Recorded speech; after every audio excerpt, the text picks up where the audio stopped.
I haven't really gotten a chance to show off this guitar too much, but this is something I picked up within the past month or so, maybe 6 weeks ago.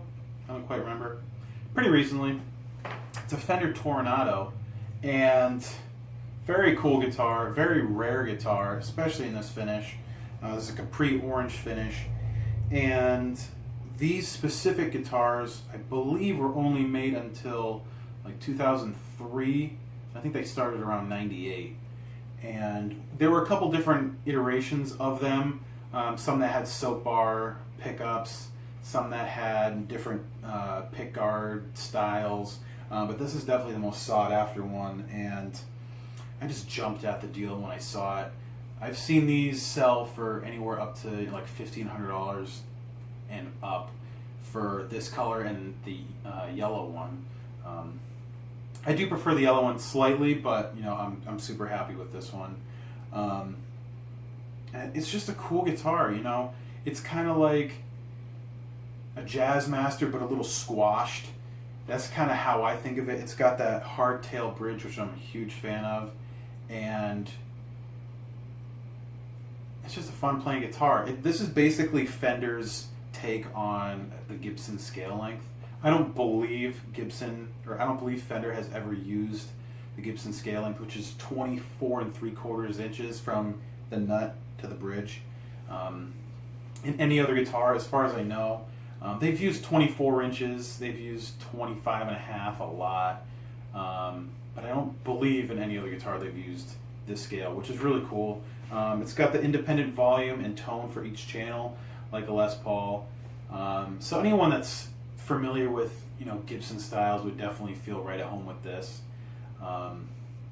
Funnily enough, this actually has Gibson humbuckers in it too. When I had gotten this guitar, I opened it up because the guy who sold it to me said that there was a wiring problem. So I'm like, all right. But I expected it to have the stock pickups in there, which are actually pretty good. They're Fender Atomic humbuckers, and I used them before, and I thought they were pretty sweet. You know, they're basically Fender's version of like a Seymour Duncan JB, which is not a bad pickup either. But I just wanted to get something that would work, because what ended up being in here was some guitar fetish GFS pickups, and those are just utter garbage. So I took those out, threw them right in the trash, and I just found somebody selling some chrome covered pickups for like $100. And it was a Gibson Classic 57 Plus in the bridge and a Classic 57 in the neck. And you know, they're not the best sounding pickup in the world, but you know, they're doing pretty good in this guitar. You know, I can't really complain too much. As you could hear at the beginning of the video, it can definitely rip a little bit. So yeah, it's a cool guitar. You know, I used it recently in the video of Derelict, one of my original songs, and I just thought it was cool just to show it off a little bit. But yeah, I hope I keep this guitar for a long time. You know, I definitely like to. Yeah, it's just a fun, cool little thing, and I definitely suggest picking one up if you have the chance. They do come in a lot of different colors. The most popular one that I've seen is the black one.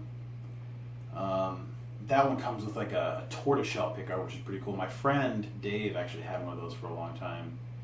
He loved that guitar. There's a white one that's really cool, like a creamy white. I think it might be like Olympic white or something. There is a candy apple red, which is pretty neat. I saw one of those before. And then, like I mentioned, there is a yellow one, which I really like. And then there's also like a pewter gray, which I almost bought like a year ago. I almost bought one of those.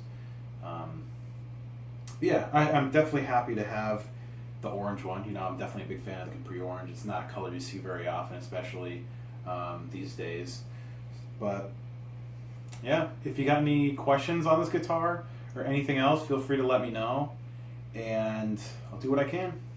Thanks for watching.